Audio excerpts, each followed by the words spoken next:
সালামের জবাবটা এমন ভাবে নিলেন যেন মনে হচ্ছে প্রত্যেকটা মানুষের করোনা হয়েছে, অমিক্রন হয়েছে। নাউজুবিল্লাহ বলেন। আল্লাহ হেফাজত করুন, বলুন আমিন। আল্লাহ রাসূল সাল্লাল্লাহু আলাইহি ওয়াসাল্লাম বলছেন কিয়ামতের আগে একটা বড় আলামত দেখা যাবে। সাহাবীরা বললেন, ইয়া রাসূলুল্লাহ, কি আলামত? আল্লাহর নবী বললেন যে মানুষ বেছে বেছে মানুষকে সালাম দেবে, আর সালামের জবাবটাও বেছে বেছে নেবে। আর তাসলিমুল খাসসা, খেয়াল করে দেখেন এখানে অনেকে আছে যারা ইমাম সাহেব, সভাপতি সাহেব, চেয়ারম্যান সাহেব, এমপি সাহেবকে দেখলে সালাম দিতে দিতে ঠোঁট ভিজায় ফেলায়। একই মানুষ জীবনে কোনোদিন রিকশাওয়ালা, ফকির, মিসকিনকে সালাম দেয় না। হাত তুলতে বললে অপরাধী কিন্তু অনেক ধরা পড়বে। যে হুজুর, আমার জন্মের পর থেকে আমি কোনোদিন কোনো রিকশাওয়ালাকে সালাম দিই নাই, এত বড় সৌভাগ্য আমার হয় নাই। সালাম দিয়েছে ইমামকে, সালাম দিয়েছে খতিবকে, সালাম দিয়েছে বক্তা মহোদয়কে, সালাম দিয়েছে চেয়ারম্যান সাহেবকে, সালাম দিয়েছে সচিব মহোদয়কে, কিন্তু কোন ফকির মিসকিনকে সালাম দেয় না। এমন মানুষ আছে না নাই? আল্লাহ রাসূল বলছেন যখন এরকম দেখবা যে সালাম দেওয়া হচ্ছে মানুষকে বেছে বেছে আর জবাবটাও নেওয়া হচ্ছে বেছে বেছে, জেনে নিবা কিয়ামত সন্নিকটে। বলুন নাউজুবিল্লাহ। প্রিয় ভাইরা আমার, আজকে যে সূরাটি তেলাওয়াত করেছি, সূরা না, সূরার একটি আয়াত। সূরার নাম হচ্ছে সূরা বাকারা। আয়াত নাম্বার হচ্ছে 245। কত নাম্বার? একটু কথা বলতে হবে, কত নাম্বার? ঢাকা থেকে এত দূর পর্যন্ত আসা বাবার গল্প, খাজার গল্প, মাজারের গল্প, হরিণীর গল্প, বাঁশের গল্প, খুঁটির গল্প, মাছের গল্প করার জন্য না। যতক্ষণ কথা চলবে কোরআন সুন্নাহর কথা চলবে ইনশাআল্লাহ। আরো জোরে বলেন ইনশাআল্লাহ। এই মুসলমান, জোরে বলেন ইনশাআল্লাহ। কোরআনের কথা শুনলে মজা আছে না নাই? আছে। অনেক মুসলমান এখানে আছে তাহেরির মতো হুজুর দেখতে, যে হুজুর দেখে আসি ফর্সা না ধরো, টিভিতে তো দেখি, ইউটিউবে দেখি, বাস্তবের সাথে চেহারা মিল আছে কিনা। হুজুর কি 26 ইঞ্চি না 24 ইঞ্চি, কালো নাকি ধলা?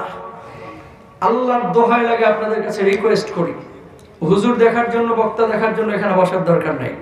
বরং যতক্ষণ বসবেন হুজুরের কণ্ঠ ভাঙা হোক, দেখতে ভালো না হোক, কালো হোক, খাটো হোক, বামন হোক, বাটো হোক, যতক্ষণ কোরআনের কথা, আল্লাহর নবীর কথা চলবে ততক্ষণ বসে আপনি শুনবেন, ঠিক কিনা?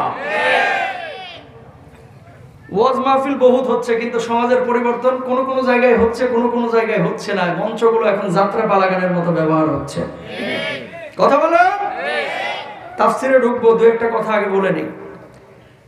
এই যে মাগুরা তালতলা সিএনবি জামে মসজিদের উদ্যোগে যারা মাহফিল করেছেন, কমিটিকে আজকে রিকোয়েস্ট করব, এই মঞ্চটা, এই চেয়ারটা বড় দামি চেয়ার। কথা বলেন।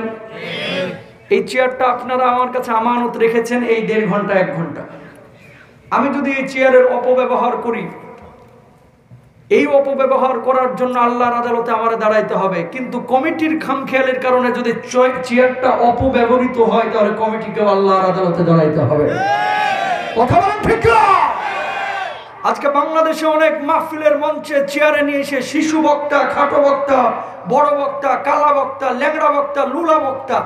কালো, খাটো, ল্যাংড়া, লুলা হওয়া কোনো সমস্যা নাই, কিন্তু দুধের বাচ্চা কথা বলতে পারে না ঠিক মতো, এই মঞ্চে নিয়ে এসে বসিয়ে দেওয়া হচ্ছে যাতে করে মানুষ জমা হয়। এই সমস্ত খেয়ালত যে সমস্ত কমিটি করবে, আল্লাহর আদালতে তাদেরকেও দাঁড়াইতে হবে, ঠিক কিনা? কমিটি যারা আছেন, আজকে আপনাদের ওয়াদা করতে হবে যে হুজুর, যতদিন এই মাহফিল চলবে অন্তত এই চেয়ারে কোনো এই আউল বাউল ফাউল বক্তা বসবে না। ইনশাআল্লাহ। ইনশাআল্লাহ। ভাইজান, আপনি আছেন না কমিটিতে? ইনশাআল্লাহ বলেন। ইনশাআল্লাহ। আল্লাহ কবুল করুন, বলুন আমিন। কোন শিশু বক্তা, তারা তাফসীর করবে কি? নিজেকে পড়াশোনা করতে হবে না? কথা বলে না? আজকে প্রয়োজন মনে করেছি এই টপিকটা নিয়ে একটু কথা বলার। তাফসীর কিন্তু এটা না, একটু বলে নিচ্ছি, কারণ অনেক মাহফিল বাংলাদেশে হচ্ছে, এমন এমন জায়গায় এমন এমন কাজ কাম হচ্ছে, বিশ্বাস করেন এই মাহফিলের ভবিষ্যৎ নিয়ে আমরা এখন শঙ্কিত। কথা বলেন না কেন? আল্লাহ তাআলা এই চেয়ারগুলোকে যথাযথভাবে ব্যবহার করার তৌফিক দান করুন, বলুন আমিন। তাফসীর শুনবেন, আলোচনা শুনবেন, আগে বক্তা দাওয়াত দেওয়ার আগে জিজ্ঞেস করে নেবেন, মোহতারাম আপনার কি ফাজিল কামিল করা আছে? আপনার কি আল কোরআন ইসলামিক স্টাডিজ বা এই টাইপের কোনো সাবজেক্টে অনার্স মাস্টার্স করা আছে? আপনার কি দাওরা হাদিস ইফতা করা আছে? তাফসীর করার জন্য 16টা যোগ্যতা লাগে, কোনোটাই যদি না থাকে, দুধের বাচ্চা নিয়ে সেখানে বসাইলে ওই বাচ্চা বলার কারণে কোনো মিসইউজ যদি হয়ে থাকে, মিসগাইড আমার এই মানুষগুলো যদি হয়ে থাকে, আল্লাহর আদালতে আপনাকেও কিন্তু দাঁড়াতে হবে।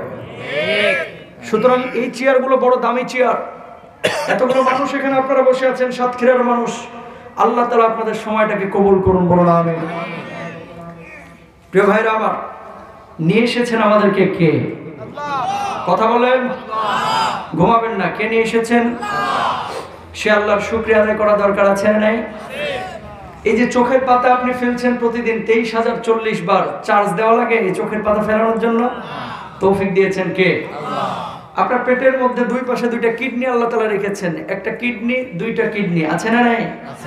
এই দুইটা কিডনি প্রতিদিন 800 থেকে 2000 মিলিলিটার পেশাব উৎপাদন করছে, বলুন সুবহানাল্লাহ। যে কারণে আপনি পানি পান করে মজা পাচ্ছেন। আল্লাহ রাব্বুল আলামিন আপনার পেটের মধ্যে 2 লিটার অ্যাসিড প্রতিদিন উৎপাদন করছেন, যে অ্যাসিডগুলির কারণে আপনি ভাত খাচ্ছেন, গোশত খাচ্ছেন, মাছ খাচ্ছেন। এই অ্যাসিডগুলোর কারণে আল্লাহ রাব্বুল আলামিন পেটের ভিতরে খাবারটাকে হজম করছেন, বলুন সুবহানাল্লাহ। আপনার যে হৃদপিণ্ড আছে, যে হৃদপিণ্ড পাম্পিং করে, একবার পাম্পিং বন্ধ হয়ে গেলে আপনি স্ট্রোক করে মারা যান। প্রতিদিন 1 লক্ষ বারের বেশি হৃদপিণ্ড পাম্পিং করান কে? আল্লাহ। তাহলে এই হাত বানিয়েছেন কে? আল্লাহ। চোখ বানিয়েছেন কে? আল্লাহ। জিহ্বা বানিয়েছেন কে? আল্লাহ। এই জোরে বলেন কে? আল্লাহ। গোলামি হবে কার? আল্লাহ। আল্লাহর জমিনে আল্লাহ যে জিহ্বা দিয়েছেন, চোখ দিয়েছেন, হাত দিয়েছেন, আল্লাহ রাব্বুল আলামিন আমাদেরকে সৃষ্টি করেছেন। গোলামি দাসত্ব আমৃত্যু হবে আল্লাহ। দুনিয়ার কোন মানুষের গোলামি আমরা করব না, ঠিক কিনা? প্রিয় ভাইরা আমার, তাহলে হৃদয়, মন, জবানকে উজাড় করে একবার বলেন আলহামদুলিল্লাহ। আলহামদুলিল্লাহ। আর জোরে বলেন আলহামদুলিল্লাহ। আলহামদুলিল্লাহ। যারা এই তাফসীর মাহফিলে এসেছেন, আল্লাহ বেছে বেছে নির্বাচন করে আপনাদেরকে নিয়ে এসেছেন। বিশ্বাস করেন তো? করেন তো? বাড়িতে যারা বসে আছে সবাই কিন্তু করোনা আক্রান্ত না। ল্যাপ মোড়া দিয়ে, কাঁথা মোড়া দিয়ে অনেকে টেলিভিশন শরীফ দেখতেছে, কথা বলে না। অনেকে গান শুনতেছে, অনেকে মোবাইলে জরিনার সাথে কুতুর কুতুর আলাপও করতেছে, কথা বলেন। আল্লাহ তাআলা তার এই গোলামদের মধ্য থেকে বেছে বেছে সেই মানুষগুলোকে নিয়ে এসেছে যারা জান্নাতে যাওয়ার উপযুক্ত, ঠিক কিনা? আল্লাহ সব মানুষকে জান্নাতি মানুষ রূপে কবুল করুন। তাফসীর শুনে তাফসীর অনুযায়ী আমল করার তৌফিক দান করুন। এখন যারা এসেছেন অর্ধেক শোনার জন্য, অনেকে এসেছেন অনেকে 1 কোয়ার্টার শোনার জন্য, অনেকে ফুল শোনার জন্য। আগে বলেছি বক্তা যাই হোক, কোরআনের কথা, সুন্নাহর কথা যতক্ষণ চলবে আপনারা এই 1-1.5 ঘন্টা একটু কষ্ট করে থাকবেন, আমলের নিয়তে শুনবেন।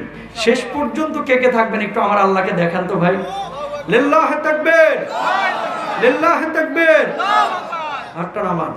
পেছনের ভাইরা দাঁড়িয়ে আছে, আগে নিয়ত করছে যে 5-7 মিনিট একটু দেখে চলে যাব, বাস। আল্লাহ তাআলা ভাইদেরকেও কবুল করুন, বলুন আমিন। যে আয়াতটি তেলাওয়াত করেছি সেই আয়াতের দিকে